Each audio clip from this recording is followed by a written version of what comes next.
సరిగ్గా ఏడాది క్రితం ఈరోజు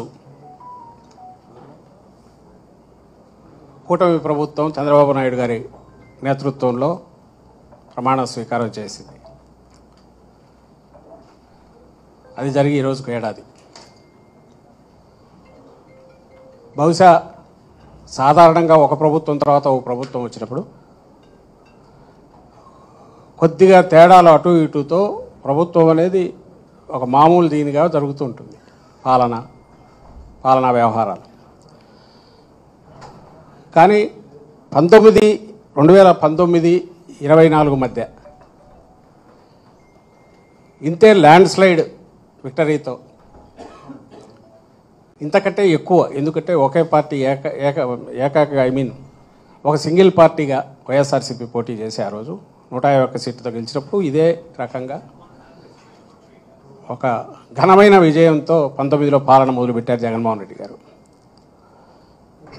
సో అప్పటికి ఒక గీటురాయి ఏర్పాటు చేశారు, ఒక కొలమానం కొలబద్ద 19-24 మధ్య తన పాలనతో జగన్మోహన్ రెడ్డి గారు.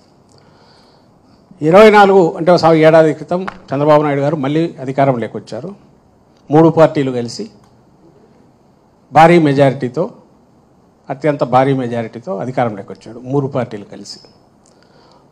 అప్పటి నుంచి ఈ సంవత్సరం అయింది. ఇప్పుడు సహజంగానే జగన్మోహన్ రెడ్డి గారి పాలనలో తొలి ఏడాది, చంద్రబాబు నాయుడు గారి పాలనలో తొలి ఏడాది ఎట్లుంటుంది అనేది కంపారిజన్ రాష్ట్ర ప్రజలందరూ గమనిస్తున్నారు. మేధావులు, విశ్లేషకులు కూడా దాన్ని అనలైజ్ చేస్తున్నారు. సహజంగానే అంతటి ఘనమైన పాలన అందించిన పార్టీగా వైఎస్ఆర్సీపీ ఈరోజు ఈ రెండింటిని బేరీజు వేసి ఇది వాస్తవ చిత్రం అని చూపే ప్రయత్నం చేసింది. అందులో భాగంగానే జూన్ 4న ఒక్క హామీని కూడా నిలబెట్టుకోకుండా పూర్తిగా అలవిగాని హామీలు ఇచ్చి భ్రమలో పెట్టి చంద్రబాబు నాయుడు గారు అధికారంలోకి వచ్చారు అని ముందు నుంచి చెప్తున్నాము. ఆచరణలో అదే జరగడం, పైగా ఎక్కడ గొంతు పెగలకుండా, నోరెత్తకుండా, క్వశ్చన్ చేయకుండా అన్ని గొంతుకలను రెడ్ బుక్ పాలన పేరుతో, రాజ్యాంగం పేరుతో తొక్కి పెట్టడం, ఈ రెండు, దాంతోపాటు ఆ మాటున అవినీతికి అడ్డగోలుగా తెరలేపడం పైనుంచి కింది వరకు. ఇవి జరుగుతున్నాయి అంటున్నాం. జరుగుతూ సంవత్సరం కూడా అయిపోయింది. సో ఏడాది సందర్భంగా వాళ్ళు పెట్టుకున్నట్టున్నారు ఈరోజు మాది బ్రహ్మాండమైన సుపరిపాలన అని. ఎంతటి చీకటి పాలన, ఎంతటి దుష్పరిపాలన అని చెప్పడానికి విత్ ఎగ్జాంపుల్స్తో, విత్ కలర్ ఫొటోస్తో సహా ఈరోజు వైఎస్ఆర్ కాంగ్రెస్ పార్టీ ప్రజల ముందుకు ఈ పుస్తకం తీసుకొచ్చింది. 160 పేజీల దాకా ఉంది.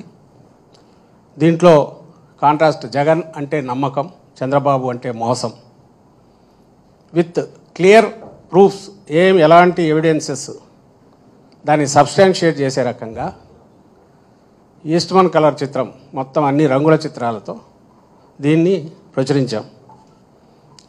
5 కోట్ల మంది రాష్ట్ర ప్రజలకు వెన్నుపోటుకు బ్రాండ్ అంబాసిడర్గా పేరున్న చంద్రబాబు నాయుడు గారు, అది ఆయన పేటెంట్ వెన్నుపోటు అనేది. అప్పట్లో పిల్లనిచ్చిన మామను అధికారంలోంచి అట్లే దించారు, దుర్మార్గంగా, అమానుషంగా, అమానవీయంగా. ఇప్పుడు అంతకంటే ఘోరంగా మొత్తం 5 కోట్ల మందికి వెన్నుపోటు పొడిచారు. ఇది ఎసెన్స్. ఇందులో ఏది ఒక్క మాట కూడా ఆధారం లేకుండా లేవు. ఇవి అందరికీ ఒక రెడీ రెకనర్ లాగా ఉంటుంది. ఎవరైనా క్రిటికల్గా చూసేవాళ్ళకు, ఇంక్లూడింగ్ మాతో సహా, మమ్మల్ని కూడా క్రిటికల్గా చూడొచ్చు. ఇంత గట్టిగా ఎందుకనగా ఆత్మవిశ్వాసంతో అనగలుగుతున్నామంటే, ఆ రోజు జగన్మోహన్ రెడ్డి గారి పాలనలో బంగారు భవిష్యత్తుకు, రాష్ట్రానికి, పేదలకు, రాష్ట్ర ప్రజలందరికీ ఎలా పునాదులు వేసి ముందుకు తీసుకెళ్లారో అది ఉంది, విత్ ఎవిడెన్సెస్. ఈ ఏడాదిలో మొత్తం ఎట్లా దాన్ని ధ్వంసం చేసి ఒక విధ్వంస పాలనో, చీకటి పాలననో, ఒక 10 ఏళ్లకు సరిపడా ఎట్లా అంత చేశాడు ఏడాదిలో చంద్రబాబు నాయుడు అనేది దీంట్లో ఉంది. బట్ ఇది పూర్తి కాదు.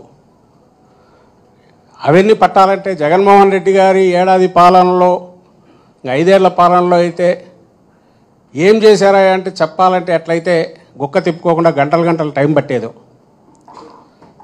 అది వ్యవస్థలను సృష్టించడం, కొత్త వ్యవస్థలు అయితే ఏమి ఎండ్ వరకు A to Z వరకు ప్లాన్ చేసి అన్ని రంగాలను ముందుకు తీసుకెళ్ళడం అయితే యువత భవిష్యత్తుకు శాశ్వతమైన ఒక దీన్ని కల్పించడంలో పునాదులు వేసి సుస్థిరమైన అభివృద్ధి వైపు అడుగులు వేయడం అయితే 4 పోర్ట్లు తీసుకొచ్చి మెడికల్ కాలేజీలు 17 మెడికల్ కాలేజీతో ఏది చూసినా చాలా బిగ్ లీప్. దాదాపు 20 ఏళ్లలో కూడా చేయలేనివి 5 ఏళ్లలో. పోర్ట్ల విషయం తీసుకుంటే 75 ఏళ్లలో చేయలేనిది 5 ఏళ్లలో.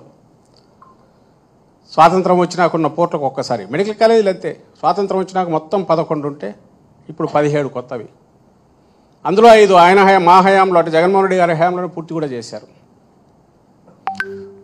ఇంకా 1,30,000 ఉద్యోగాలు రాగానే 3 నెలల్లోనే ఎక్కడ చిన్నపాటి ఇది లేకుండా నింపడం. పాతను ఎప్పటి నుంచో సెటిల్ కానీ ఇష్యూస్ అన్నిటి రిజాల్వ్ చేయడం, టీచర్ల రిక్రూట్మెంట్లో అయితే మిగిలిన వాటిలో అయితే అన్నీ ఎంప్లాయీస్ తీసుకోండి, స్టూడెంట్స్ తీసుకోండి, ఏదైనా సరే హోలిస్టిక్ సొల్యూషన్ అంటే మొత్తంగా 360 డిగ్రీస్లో ఇచ్చేసి దానికి మళ్ళీ సమస్య తలెత్తకుండా పరిష్కారం చూపింది జగన్మోహన్ రెడ్డి గారిది. అవి తలుచుకోవాలంటే గంటలు చదువుతుంటే చేసినవన్నీ ఎట్లా పట్టేదో టైం. చంద్రబాబు నాయుడు గారి ఏడాది చూడగానే మనకు కనపడేది ఒకటే, ఏది ఎత్తి చూపాలనో అర్థం కావట్లా. మామూలుగా ఇది రావాల్సింది 5,000 పేజీలో రావాలా మొత్తం తీస్తే, అంత అన్నిటికీ అర్థం పట్టలేము, అన్నిటికీ తీసుకొచ్చాడు పెట్టలేము. కాబట్టి సంక్షిప్తంగా ఈయన నట్షల్ బ్రీఫ్గా తెస్తే 160 పేజెస్ అయినట్టుంది. ఆయన ఘనత చెప్పడానికి జగన్మోహన్ రెడ్డి గారిది ఎట్లయితే గంటలు పట్టేదో, ఈయన ఎట్లా విధ్వంసం చేశారో చెప్పడానికి ఎంత చెప్పినా తరగదు చంద్రబాబు నాయుడు గారు ఏడాదిలో చేసింది. ఇది ఈయన సాధించిన ఘనత.